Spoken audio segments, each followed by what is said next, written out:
పవన్ కళ్యాణ్ గారు రాష్ట్ర ఉప ముఖ్యమంత్రి గారు ఏంటి మీ ద్వంద్వ వైఖరి ఏంటి సార్? నాకు అర్థం కాలేదు. ఒకవైపున ఈ రాష్ట్ర ముఖ్యమంత్రి గారేమో సాయికృష్ణ కుటుంబాన్ని పిలిపించుకొని మీకు ధర్మం చేస్తాం, న్యాయం చేస్తాం, మీరేం కంగారు పడాల్సిన అవసరం లేదని హామీ ఇస్తాడు. పవన్ కళ్యాణ్ గారేమో అర్ధంతరంగా మీటింగ్ పెట్టేసి సాయికృష్ణ క్రిమినల్ చచ్చిపోతే రక్షించాలా? ఏంటిది? నాకు అర్థం కాలేదు. ఒకవైపున మీరు ఎలా మాట్లాడతారు, ఒకవైపున ఆయన అలా మాట్లాడతాడు. నేను అడుగుతా ఉన్నా, ఈ రాష్ట్రంలో మాది డబుల్ ఇంజిన్ సర్కార్ అంటున్నాడు చంద్రబాబు నాయుడు గారు. డబుల్ ఇంజిన్ సర్కార్ అయితే ఒక ఇంజిన్ ఇట్లా అవుతుంది, ఒక ఇంజిన్ ఇట్లా అవుతుంది. నాకు అర్థం కాల. ఒక ఇంజిన్ ఏమో సాయికృష్ణ తల్లి గారిని సేఫ్ చేయాలి, రక్షించాలి, ఆమెకు న్యాయం చేయాలని చెబుతాడు ముఖ్యమంత్రి గారు. ఈయనేమో ఆయన క్రిమినల్, ఆ క్రిమినల్ చేస్తే నేనే బాధ్యుడిని అని అంటాడు. ఏంటిది? నాకు అర్థం కాలేదు. ఇష్టం వచ్చినట్టుగా మాట్లాడేటటువంటి పద్ధతుల్లో ఇవాళ ఉప ముఖ్యమంత్రి గారు పనిచేయటం చాలా దురదృష్టకరమని కూడా ఈ సందర్భంగా నేను మనవి చేస్తున్నా. మేము డిమాండ్ చేస్తున్నాం, సిబిఐ దర్యాప్తు దీనిలో జరపాలనేది మా డిమాండ్ వైఎస్ఆర్ కాంగ్రెస్ పార్టీ తరఫున. నేను మనవి చేస్తున్నా, ఈ బాధ్యతల నుంచి ఎవరూ తప్పించుకోలేరు.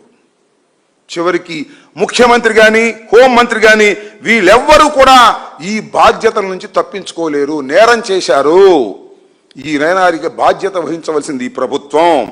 విజయవాడ పోలీస్ స్టేషన్లో చట్టాలు అమలు కాకోకుండా అతి దారుణంగా వ్యక్తుల్ని భక్షించేటటువంటి కార్యక్రమాలు జరుగుతుంటే దాన్ని మేము వ్యతిరేకిస్తున్నాం. దానికి స్పష్టంగా ఇంకోటి కూడా చెప్పదలుచుకున్న కొన్ని డిమాండ్స్ కూడా ఈ రోజున చెప్పదలుచుకున్నాం.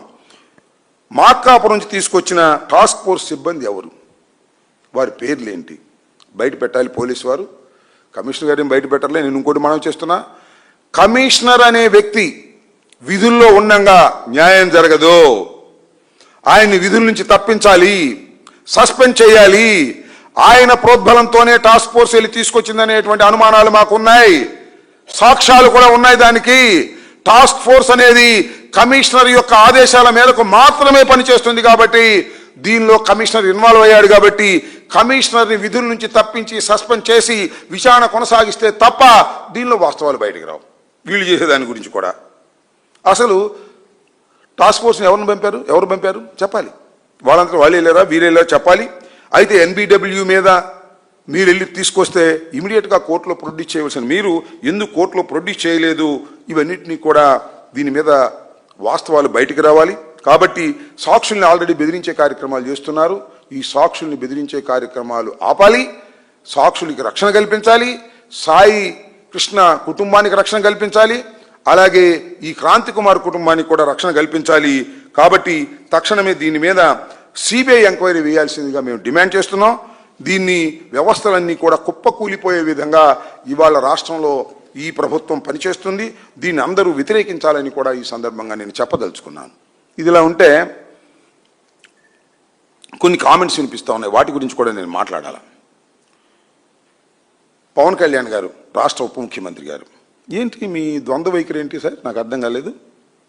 ఒకవైపున ఈ రాష్ట్ర ముఖ్యమంత్రి గారేమో సాయికృష్ణ కుటుంబాన్ని పిలిపించుకొని మీకు ధర్మం చేస్తాం, న్యాయం చేస్తాం, మీరేం కంగారు పడాల్సిన అవసరం లేదని హామీ ఇస్తాడు.